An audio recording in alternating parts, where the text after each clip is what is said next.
My name is Emily Carter. I'm 28 years old, a freelance editor based in Fort Collins, Colorado. Last winter, I spent $900, 0 cents, everything I had in savings, on a rotting, half-compacted house most people wouldn't touch even with gloves on. And because of that decision, my family erased me like a typo in one of my editing drafts. They didn't yell. They didn't plead. They just disappeared. My name vanished from the family group chat. Holiday invitations stopped arriving. Even my childhood bedroom was turned into Vanessa's yoga room within weeks. But the real heartbreak wasn't the exile. It was the slow, brutal realization that maybe I was never really seen in the first place. Not by the people who should have clapped the loudest when I stood tall on my own. Now they're knocking. Now they want in. But this home, this mess, this miracle, I built it, it's mine. And what you're about to hear is everything they wanted buried in silence. Have you ever been cut off for choosing yourself? Drop a below, I read every story. I used to believe we were a real family. Not perfect, but functional. Every Thanksgiving we gathered around a mismatched table in Fort Collins, Colorado, where Dad carved dry turkey like it was a performance art, and Mom insisted we list what we were grateful for before we touched a single roll. I always said the same thing: I'm grateful for family. And I meant it. Back then, I didn't understand what was missing. I didn't understand why it felt like my voice echoed quieter than everyone else's. My name is Emily Carter, and for most of my life, I believed love was something you earned. That if you worked hard enough, stayed quiet enough, gave enough, eventually you'd be seen. I was the oldest. Vanessa was 2 years younger, softer around the edges, better at small talk, and undeniably the family favorite. My parents, Richard and Diane Carter, would never admit it, of course, but it was in the way they looked at her, the way her mistakes became quirks, while mine became problems. I wasn't rebellious. I wasn't difficult. I was driven, focused, invisible. One Thanksgiving really brought it home. I was 19, home from college, exhausted from working 2 jobs and still managing a 4 GPA. Vanessa had just dyed her hair a blazing purple and dropped out of cosmetology school to find herself. Dad toasted to her bravery. Mom said she was finally in alignment with her truth. I tried to talk about the short story I'd published in a small literary journal. Mom smiled and passed the cranberry sauce. I swallowed the silence, just like always. Still, I helped. I cleaned out the gutters, ran errands for Dad, and edited the fundraising letters for Mom's nutrition nonprofit. When Vanessa flunked her GED, I tutored her in algebra. When her car broke down, I dipped into my rent fund to help her fix it. No one asked me to, but I kept giving, because somewhere deep down, I believed that love was transactional, and I was overdue for a return. There was a Christmas Eve when it finally cracked. Dad handed out gifts. Vanessa got a voucher for a weekend yoga retreat worth $3,500, 0 cents. I got a reusable shopping bag from the local co-op. It still had the sale sticker on it. No one said anything. Not even Aunt Margaret. Except she caught my eye from across the room and gave me a look. A look that said, I see it too. She was the only one who ever did. Growing up, Aunt Margaret was my safe space. Every birthday she'd send me used books with handwritten notes inside to keep writing, keep speaking, even when they're not listening. When I was 12, she gave me a copy of Little Women with all of Joe Marcher's lines underlined. I didn't know it then, but she was planting seeds, quiet reminders that I mattered. One summer, I landed a publishing internship in Denver. Huge deal. I called home, thrilled. Vanessa answered. Oh, she said, bored. So you'll be gone all summer. That was it. No congratulations, no follow-up, just irritation that I wouldn't be around to help clean the garage. Weeks later, Mom posted a picture of Vanessa meditating in the backyard. The caption read, "Tell myself it was fine. I was strong. I didn't need the applause." The truth? I did. I needed someone to notice, to celebrate me without qualifiers, to say, "Look at her go," instead of, "Don't get cocky." I never heard those words, not once. There was this one afternoon, just before I started college. I stood on the back porch holding my NYU acceptance letter. Tuition was steep, but I had grants. I handed the letter to Dad, heart pounding. He read the first few lines, then handed it back and said, "That's a lot of money for a writing degree." He didn't even look me in the eye. I didn't go to NYU. I picked a state school and took night classes while working full-time. Not because I couldn't do better, but because I couldn't bear the weight of that disappointment again. Vanessa, meanwhile, bounced between wellness retreats and startup ideas, crystal shops, sound baths, energy coaching. Every time she failed, they caught her. Every time she drifted, they called it growth. I got straight A's, worked 2 jobs, paid my own way, and still felt like a burden.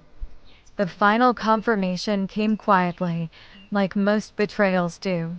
It was a family dinner.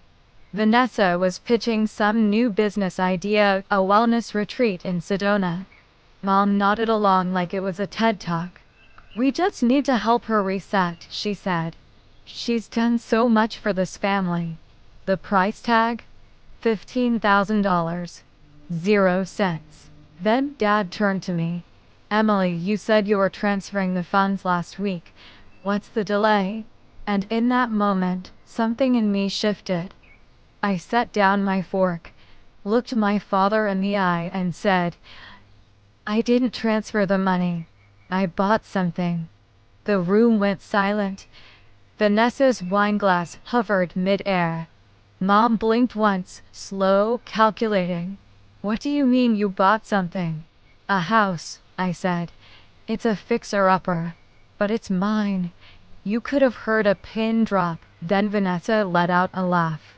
"You bought a dump instead of helping me reset? That is so on brand for you." That was it. The mask slipped.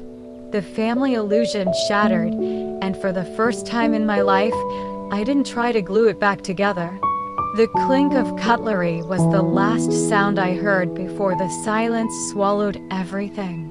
After I said I bought a house, instead of wiring $15,000, 0 cents, to fund Vanessa's retreat, nobody moved. Nobody breathed. You'd think I'd confessed to a crime. Mom finally broke the stillness. She set down her wineglass with a sharp little click, like she was placing a bet. "You've clearly chosen poverty," she said, voice calm like frost. "Don't expect us to support your delusions." Vanessa scoffed. "Seriously? You bought a trash heap in the middle of nowhere? That's what you did with your money?" "After all I've done for this family." I tried to stay composed. "I never agreed to fund your trip. I just didn't say no out loud." That was enough to tip Dad over. He raised a hand, not to strike, but to silence. "You want to be on your own," he said, "then be completely on your own." I remember the exact moment it hit me. I'd just been disowned. Not with slurs or screaming, but with surgical precision. Cut. Closed. Done. The next morning, my name vanished from the Carter family group chat. That was our family's version of death. No more Easter brunch invites.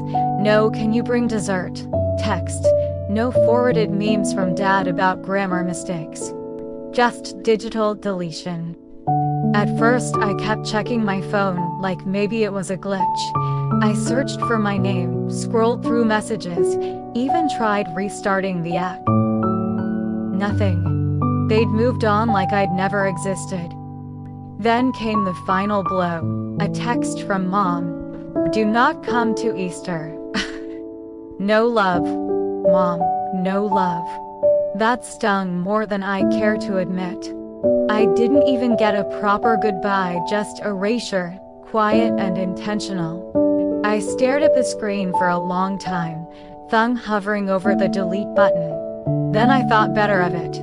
I folded the phone into my coat pocket, like it was a piece of myself I didn't need anymore. A week later, I drove up to my $900 house for the first time. The siding was peeling, the windows were boarded, and the roof sagged like it had already given up. But it was mine. I pulled out the fold-up chair I kept in my trunk for coffee breaks, set it down in the gravel, and sat there. Watching the rain streak down my windshield, I felt not triumphant, not sad either. Something in between. Something like exile. The air was cold, the sky gray, the kind of weather that felt like a pause between chapters before something ends, or something begins. Inside the house, mildew hung in the air like bad memories. I stepped over a broken screen door and onto linoleum so cracked it looked like a puzzle no one ever bothered to solve. Every step creaked, groaned, whispered, "You sure about this?" But I didn't flinch.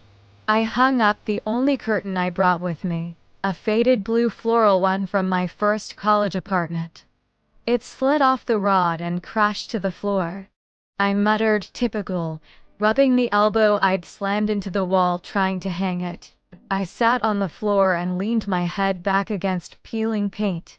Then, just like that, the memories returned, sharp and clear.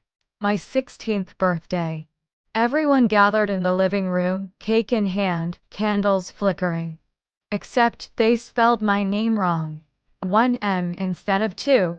"Happy birthday, Emily." I corrected it quietly. Mom shrugged. "It's just cake, honey." Vanessa got a used Volkswagen on her 16th. Dad had beamed at her like she'd just won the Nobel Peace Prize. She had a 2.7 GPA. I'd asked about driving school. Dad said, "Maybe next year." That night, I sat alone in my room, staring at the lopsided cake. I thought those were small things at the time, but they added up like rust creeping over metal, slow but permanent. The forgetting, the dismissal, the casual neglect. It didn't scream. It whispered, over and over until I finally listened. I remember asking Mom once why no one clapped at my writing awards. She said, "You're too intense. Let things go." But when Vanessa got voted best hair in high school, they framed it and hung it by the front door. I wanted to believe I was just being sensitive. But there's a difference between being dramatic and being deleted. In my family, they were experts in the soft eraser. Aunt Margaret was the only one who checked in. That first night, my phone buzzed with a call. Her voice crackled on speaker. "Hey baby," she said. "I saw you're not in the group chat anymore." I laughed softly. "Guess I've been digitally exiled." She hesitated. "I want to tell you something, and I hope you listen. You were never the problem. You just weren't Vanessa. That was your only crime." I leaned my head against the cold fridge and whispered, "It still hurt. I know it does," she said. "But remember this, when they need something, they'll come back. Just don't forget what this feels like. Don't you dare forget." I didn't understand it then, but I would, sooner than I thought. The house was still half breathing, half collapsing when Vanessa showed up again. It had been 2 weeks since the family cut me off, 2 weeks since I stopped checking for messages that weren't coming. I was crouched by the front door, struggling to realign a rusted latch, when I heard it, 3 sharp knocks. Not polite, not hesitant, confident, like the door belonged to her. I peeked through the curtain. There she was. Vanessa Carter, in a cream-colored cashmere coat that probably cost more than what I paid for the roof.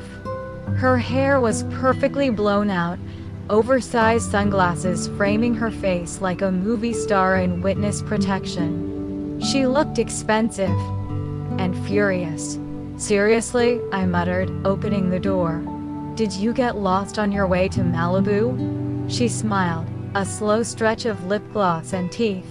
"Well, someone's still funny. What do you want, Vanessa?" She didn't answer right away. Instead, she turned to a neighbor walking their dog.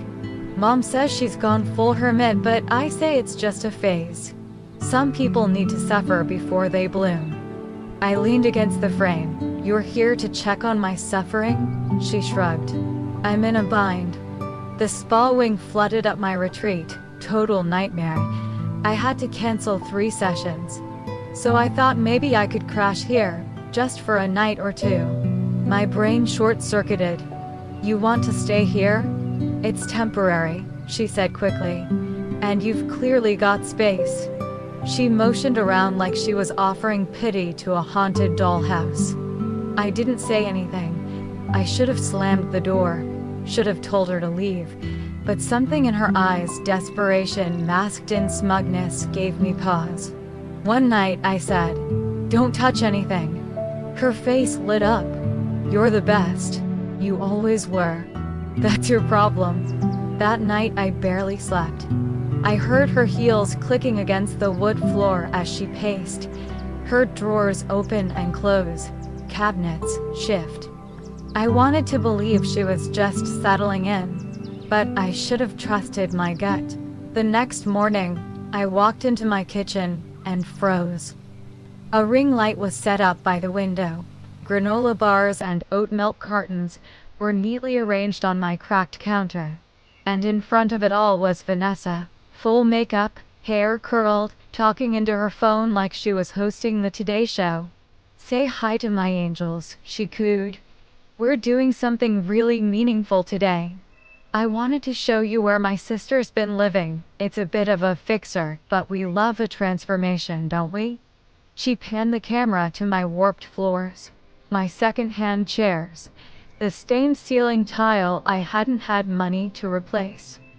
I stood frozen at the edge of the hallway. She hadn't seen me yet. "This fridge hasn't worked since Y2K, she laughed. "Honestly, it's giving generational trauma." Comments dinged on her screen. "Someone just asked if this was a shelter," she giggled. "No, sweetie, it's my sister's house." "I know. It's tragic." I walked forward. Calm. Cold. She finally looked up. "Oh, Emily, say hi to the angels." I didn't say a word. I reached over, pulled the phone off the tripod, and turned it toward my face. "You want content?" I said, my voice razor sharp. "Here it is. Get out, before I give your followers the real story." Vanessa blinked. "What are you?" I stepped closer. "You mocked me in my own home. You turned my life into a sideshow." She tried to laugh it off. Voice cracked. "I thought people could donate or something. It was for you." "Was it?" I held up her phone. "Because you didn't ask me. You didn't warn me. You didn't even show me the live comments calling me a squatter." Her mask slipped just for a second. The eyes that always got her out of trouble went wide. She sniffled, perfectly timed. "This is what I get for trying to be a good sister." She grabbed her bag and coat. The ring light buzzed in the silence. I stood there, hands trembling, not from fear, from rage, from violation. And then the GoFundMe appeared. A few hours later, I got a DM on Instagram. "Emily, is this legit?" I clicked the link. "Help my sister rebuild her life." Banner photo me mid-step, carrying garbage bags, hair tied back, face sweaty and tired. A second photo showed me curled up under a quilt Aunt Margaret had given me.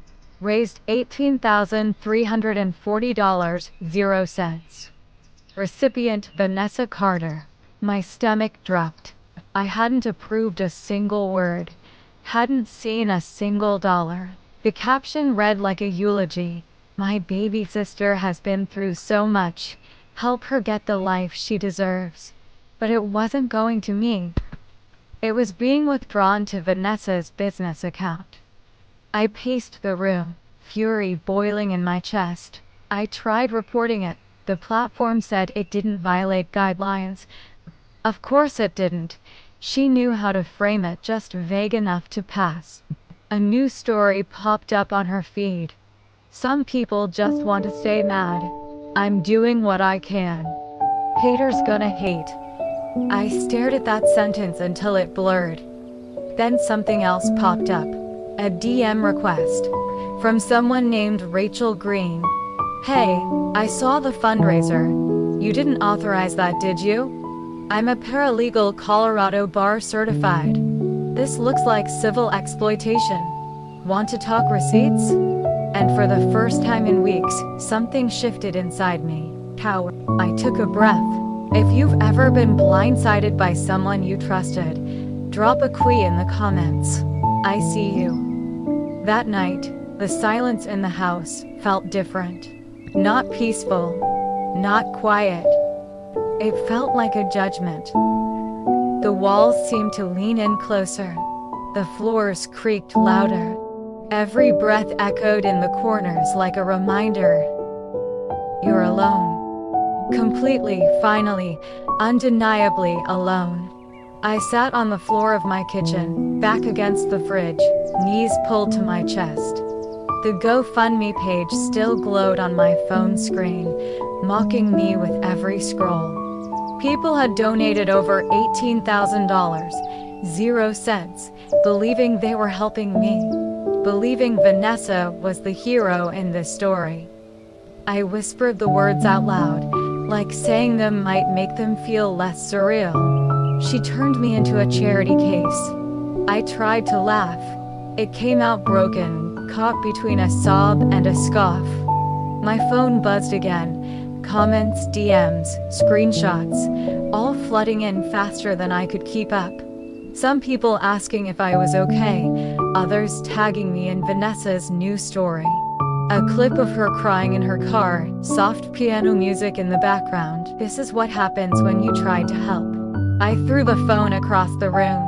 It hit the wall with a dull thud and fell to the floor, screen still lit, still glowing, still alive, even when I wanted to disappear. I buried my face in my hands. I thought I had hit rock bottom the night Mom told me not to come to Easter. I was wrong. Rock bottom is watching someone steal your pain and sell it for likes. It's realizing that no one, not one person from your family called to ask if it was true. Not to check in, not to defend you. Just silence. And silence, when weaponized, cuts deeper than any scream. I curled up on the couch, if you could call it that. It was a second-hand thing I'd picked up from a local listing, with one cushion that always sank. I wrapped myself in Aunt Margaret's old quilt and let the tears come for the first time. Shaken, messy, not for Vanessa, not even for the money. But because the house, the effort, the independence, it meant something to me.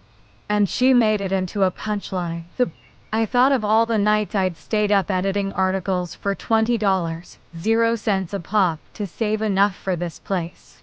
The meals I'd skipped, the clothes I didn't buy, birthdays I spent alone while everyone else was in Sedona, or Aspen, or energy resetting on Mom's dime.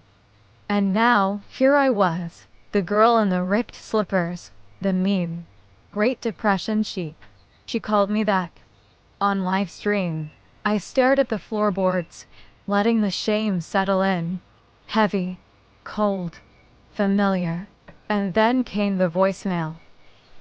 My phone, still buzzing under the table, lit up with one word. Mom. No preview, no context. Just her name.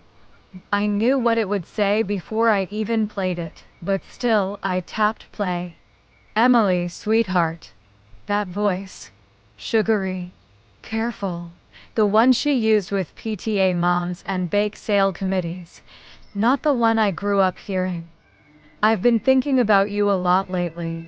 I know things got a little heated, that's what she called it. She went on to explain how Vanessa was sensitive, how the retreat had been so hard to plan, how Dad didn't mean what he said, how I'd always been the strong one. I gritted my teeth.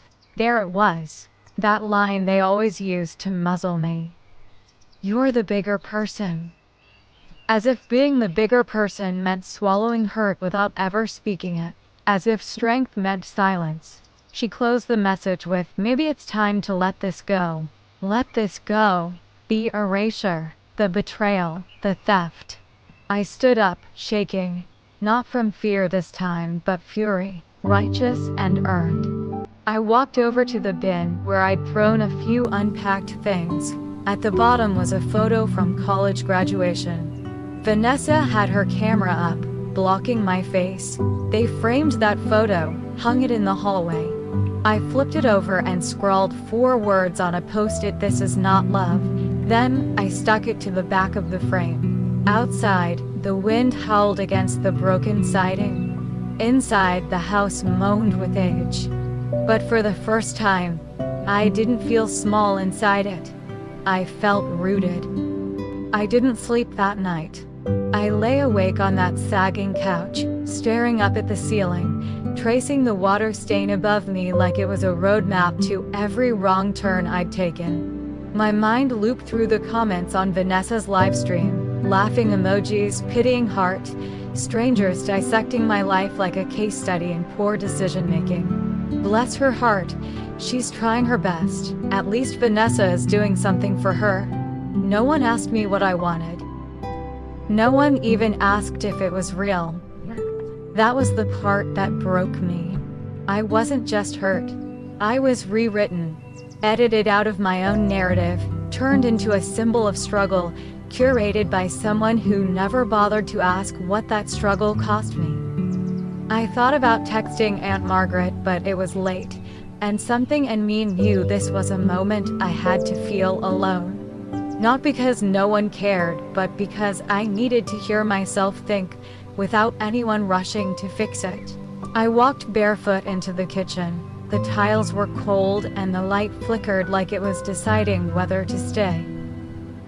I stood in front of the window and whispered to the dark, I didn't deserve this. Not the abandonment, not the exploitation, not the years of being the second thought, the fallback, the fixer. And in the silence that followed, something shifted. Maybe it wasn't strength, maybe it was just exhaustion, but it felt like a seed. I had been quiet for so long, careful for so long, polite, forgiving, understanding for so long. But silence had only ever served one person in my family. And it wasn't me. The morning after the voicemail, the house was quieter than usual. Not hollow, but still, like it was holding its breath, waiting for me to do something different. I was sipping burnt instant coffee from a chipped mug when I finally opened the message again. Not from Mom, not from Vanessa. From Rachel Green, the paralegal. Hey, I saw the fundraiser. You didn't authorize that, did you? I'm Colorado bar certified. This might qualify as civil exploitation, maybe even wire fraud, depending on how she pitched it. Want to talk receipts? My thumb hovered over the keyboard. I wasn't sure what scared me more, that someone else saw everything, or that they actually cared. I typed one word. Yes. Rachel responded almost instantly. Cool, start with screen recordings, capture timestamps, document everything. Don't confront her publicly yet, trust me. Her tone was calm, unemotional, exactly what I needed. It didn't ask for drama, it asked for proof. And for the first time in weeks, I felt steady. I opened my laptop and created a folder labeled Vanessa, Evidence. Inside, I started cataloging everything. Screenshots of the fundraiser, withdrawals to her business PayPal, Instagram captions, live stream clips. I downloaded the video where she called my home Great Depression chic. Each click was a reclamation. Each time step was a line drawn in the sand. That weekend, Rachel and I had our first Zoom call. Her background was cluttered with legal pads, sticky notes, and a sleeping beagle curled up under her desk. "I'm not a lawyer yet," she said, "but I know this game, and this is a clear abuse of your name, your image, and your consent. We're going to build a paper trail that cuts through the curated noise." We talked for an hour. She taught me terms like civil conversion and false light invasion of privacy. She even shared a template for a cease and desist letter. "We'll customize it," she said, "but this is how it starts." And for the first time, I felt like I was starting something, not recovering from something. Posting curated grief, polished sadness, piano music, and soft filters. One story showed her curled on a couch, not mine, sipping herbal tea.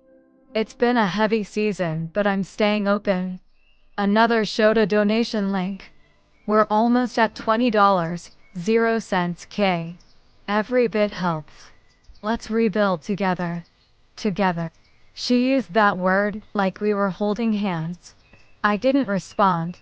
Not publicly, not privately. My silence wasn't retreat anymore. It was strategy. I needed to understand what I was really dealing with, so I dug deeper. I Googled her retreat business filings, scoured wellness directories, searched grant databases, and that's when I found it. Cash copy of her wellness grant proposal to a local nonprofit organization. I clicked. My heart stuttered. She had used my house, my story. She labeled me as a formerly displaced family member and claimed her business was offering temporary trauma housing, resource navigation, and emotional rehabilitation. She included a photo of me hauling a garbage bag, sweat soaking through my shirt. This wasn't just emotional exploitation. This was legal-level fraud. I sent the PDF to Rachel. Her reply was immediate. "That's game-changing. Screenshot and back it up. We'll use it." That night, I didn't cry. I didn't break. I got organized. I sat at my tiny table under a flickering light and created subfolders. I relabeled every file. I created a timeline. I backed it all up twice. Before I closed my laptop, I added one more item to the folder, a selfie from the day I moved in. My hair was messy. My hands were covered in paint, but I was smiling. I labeled it The Real Story, and I knew I wasn't sharing it with the world just yet, but it was mine. A timestamp of truth no one could take from me. The next morning, Rachel messaged again. "Vanessa's promoting a live Q&A for her healing journey this Saturday. I say we serve the cease and desist live, courier drop, middle of broadcast, keep it clean. You ready?" I stared at the message for a while. Saturday. Vanessa, live on camera. No edits, no filters, no way to spin it in real time. "Yes," I typed, "let's do it." I spent the rest of the day prepping mentally, emotionally. I cleaned the house, lit the lavender pine candle Aunt Margaret had given me, and cooked myself a hot meal for the first time in weeks. Nothing fancy, just roasted carrots and boxed mac and cheese. But it felt like ceremony. That night, I didn't scroll. I didn't look at her posts or check the donation count. I just sat with myself. And that quiet? It wasn't empty. It was mine. A seed of enough. The morning of the live stream, I woke early, showered, put on real jeans, a navy sweater, brushed my hair into a tight braid, wore paint in soft cotton. Rachel messaged one last time. "Couriers locked in. You got this." I looked around my little kitchen. Cracked tiles, second-hand mugs, a window that still wouldn't close all the way. It wasn't perfect, but it was honest. And today, so was I. The morning air felt crisp, electric, like the kind of quiet right before a thunderstorm splits the sky. I paced the living room, double-checking my laptop battery and phone signal. Not because I was going live, but because Vanessa was, and this time, she wouldn't control the narrative. Her live broadcast was set for noon. An Instagram Q&A titled "Healing Through Family Struggles." The flyer was a pastel fever dream, her face bathed in golden sunlight, overlaid with words like truth, growth, forgiveness. At exactly 11:59, Rachel texted courier en route. "He'll walk in at the 12:15 mark." My stomach twisted, not with fear, but with anticipation. I opened her live stream on my laptop. There she was. Vanessa stood in front of a faux wood backdrop decorated with eucalyptus leaves and an oversized Himalayan salt lamp. Her eyes sparkled under soft glam makeup, and her voice floated out syrupy sweet. "Hi, my angel," she beamed. "I know there's been a lot of noise, but today's about truth and light. I just want to hold space for healing and honesty." I almost laughed. Truth and light?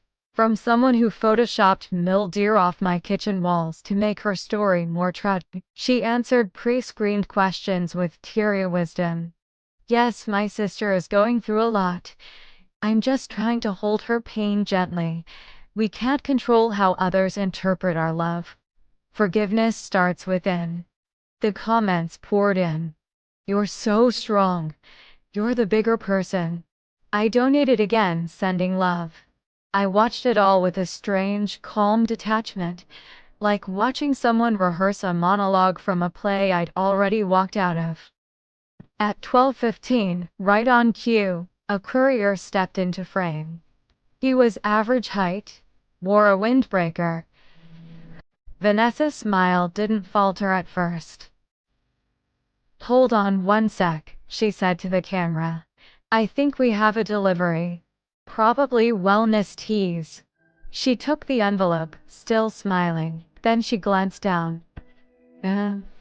Yeah. In the math cracked. Her lips twitched. Her eyes darted off camera. The live chat exploded. "What's that? OMG," her face. She looks freaked out. She held the envelope awkwardly, trying to pivot. Let's keep going. Maybe I'll open this later." But someone off-screen whispered something. The audio picked it up. "Legal service." She froze, then fumbled with the envelope, pulled out the papers, scanned the first page. And just like that, the live stream collapsed. Not with a bang. Just a stutter, a frozen face, then a silent feed. Gone. I leaned back in my chair, not smiling, not gloating, just breathing. The silence after the storm. Within minutes, screenshots hit Reddit. Vanessa Carter served live on camera. Cease and desist, mid-Q&A, iconic. Karma has a ring light. Even Twitter caught on. A side-by-side of her frozen face and the caption, "When the truth delivers itself," went viral within an hour. Rachel texted, "She's rattled. This is just the start." I didn't post anything. Didn't react, just watched. And then, something even bigger landed in my inbox. A message from Skyline Estates HOA, where Vanessa had listed her retreat business for community outreach. Subject line, misrepresentation notice. We were unaware Vanessa Carter was using the Skyline Estates community name to solicit funds for fraudulent housing aid. Her proposal falsely cites you as a displaced resident. We are initiating a review. Please confirm or dispute. Attached were PDFs, application with my name, my address, my hardship, framed as a brand asset. She had told them I was living in temporary crisis housing. Used my survival as a business pitch. I forwarded it all to Rachel. She replied within 5 minutes. This goes beyond image misuse. This is coordinated fraud, potential federal level. Let's prepare a statement for public record. You'll have control of how this lands. Later that night, I sat in bed, phone resting on my stomach. It buzzed again. A message from Vanessa. You went too far. No apology. No remorse. Just blame. I didn't reply. Instead, I opened my saved photo, the one from moving day. Me, sweaty, proud, hopeful. The real beginning, and I whispered to myself. You didn't go too far. You just stopped letting them step on you. The internet would do what it does, spin, react, scream, forget. But I wasn't chasing viral. I was chasing peace. And for the first time, I was getting closer. Aunt Margaret always knew Emily was different, not because she was difficult, not because she was quiet, but because she noticed. She listened harder, felt deeper, asked questions no one else dared ask at that dinner table. Growing up, Margaret had watched the family brush her aside gently, politely, consistently. They celebrated Vanessa's loudness, her chaos, her constant reinvention. But Emily had to earn her presence. She had to justify her silence, her strength, her sanity. When the GoFundMe campaign popped up, Margaret's heart sank. She clicked through it in stunned disbelief, recognizing Emily's face in every manipulated frame. Frozen mid-move, mid-work, mid-effort, presented as failure, as helplessness. She called. Emily didn't answer, not at first. So Margaret waited, and when the dust began to settle, she drove 2 hours with a pan of lemon bars, a hand-me-down novel, and a hope she couldn't quite name.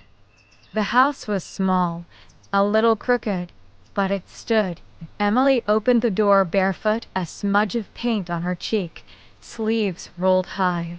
She didn't look like someone recovering from a betrayal. She looked like someone finally claiming space. They sat on the porch with lukewarm tea and watched dusk stretch across the horizon. No one filled the silence. No one had to. I'm proud of you, Margaret said eventually. Emily stared ahead. For what? For not folding. She handed her the book The Glass Castle with a note inside. Some of us are born into brokenness, so we can learn to rebuild without asking permission. Later that night, Margaret glanced back one more time from her rearview mirror. Emily sat under the porch light, notebook open, pen in hand, eyes clear. The weight was gone, and for the first time in years, Margaret felt something shift, not just in Emily, but in the story itself. It wasn't survival anymore. It was authorship. The fallout wasn't setting, but precise, curated like the algorithm that once favored Vanessa's every curated cry. At first she tried to spin it, posted a black and white selfie with a cryptic caption, "The truth will reveal itself. Healing is messy." But this time, her followers didn't offer heart emojis or candle gifs. They asked the questions, why? Within 48 hours, the headline dropped "Wellness Fraud" or "Family Feud." The influencer accused of profiting from her sister's pain. The story was backed by receipts, screenshots from the GoFundMe page, tax records linked to Vanessa's retreat business, a notarized HOA document showing her misrepresentation of Elena's. She said emotional poverty sells better than money problems. The platforms turned fast. Instagram limited her reach for inaccurate fundraising narratives. TikTok flagged her coaching reels with a misinformation warning. Podcast she once guested on removed her episodes quietly. But the true unraveling happened live. At the Hearts and Harmony Gala, she stepped onto stage, in a flowing beige gown, hand pressed to chest, voice ready to tremble. I want to talk about what it means to lead with empathy, even when it hurt. Then the screen behind her flickered, exposed everything. Message, email, Slack logs. She's perfect for this. Wears sadness like a badge. We'll say she's rebuilding. Don't mention she bought the house herself. Her slippers make her look poorer. Keep them in frame. Gasps erupted. People stood up, not in ovation, but in slow, stunned horror. She blinked, swallowed. This is taken out of context. No one moved. No one clapped. Then came Aunt Margaret, walking calmly toward the microphone. She said only one line. You don't get to use someone's story when you never asked what it cost them. Then she walked off. Vanessa stood alone, drowning in silence amplified by camera flashes. The next day, sponsors withdrew. Not quietly, they posted statements. We don't support misrepresentation. Her retreat calendar vanished. A legal investigation opened into her grant application. The $18,540.00 she raised online froze pending restitution review. Her apology video, soft lighting, no makeup, acoustic piano, garnered 500,000 views. But the comments weren't forgiving. They were surgical. You stole your sister's life for clout. You didn't break. You calculated. This wasn't a mistake. It was a campaign. Her followers dropped by 62% in 10 days. Vanessa vanished. Not completely, not offline, but from the version of the internet that once held her up like a crystal-clutching prophet. Now, when people searched her name, they found Emily. And not the Emily she had painted in real life. It didn't happen all at once. There was no dramatic apology video, no grand stage where truth won a trophy, no final confrontation with tearful hugs and reconciliations. What Emily got instead was something far more sacred, peace. It started small, a night of uninterrupted sleep. A morning where she brewed coffee without checking her phone for backlash. A week where no one asked her to perform forgiveness or defend her silence. Then came the letter, handwritten, from someone in Portland, a woman named Renee. I left my parents' house this morning. Your essay gave me the courage. I read the line, you are not selfish for protecting your story, and I packed my bag. Thank you. Emily pressed the paper to her chest and let herself cry, not from pain, but from release. She wasn't alone anymore. The narrative Vanessa built had collapsed, but Emily didn't stand on its ruins. She stepped off them entirely, moved on, quietly, with intention. She went back to work, repainted her bathroom, grew tomatoes in the backyard, started a monthly writing group in town, not to talk about trauma, but to talk about craft. Because she wasn't just the girl who got used. She was a writer, a builder, a woman rebuilding her name, word by word. One night, at a public library panel, someone asked her, "Do you regret not speaking out sooner?" Emily paused, then answered, "I think silence was survival for a long time. I don't regret that. But I do regret believing that speaking would make me unlovable." The room went still. Then someone clapped. Then another. And another. She didn't need standing ovations.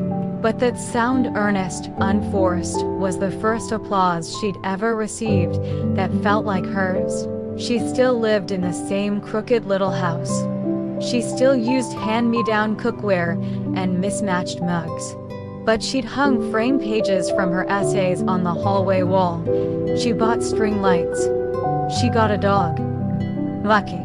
He slept at her feet when she wrote. Never asked questions. Never made her choose between peace and presence. One Saturday, Emily found a box labeled family stuff tucked behind her water heater. Inside was a photo her and Vanessa at age 10, both holding popsicles, both grinning without performance. For a moment, her chest ached. Not for Vanessa today, but for the girls they used to be. She placed the photo back in the box and closed it gently. Some doors didn't need to be slammed, just quietly locked. By the following spring, she was teaching a workshop called Write Yourself Whole. 10 women, 1 room, no cameras. Only pens, pages, permission to tell the truth without asking for an edit. In the final session, one woman asked, "How do you know when you've healed?" Emily smiled. "You don't," she said. "But one day, you stop needing to explain the pain, and that's when you know you've moved forward." That night she returned home, poured herself a glass of wine, and sat on her porch under a sky streaked in lavender. Lucky lay beside her. No live stream. No likes. Just life. Vanessa never reached out again, except for one short email. "You destroyed everything." Emily never replied. Because she didn't destroy anything. She simply stopped participating in a lie. And while Vanessa's voice faded from platforms, Emily's words quietly filled pages, rooms, and minds.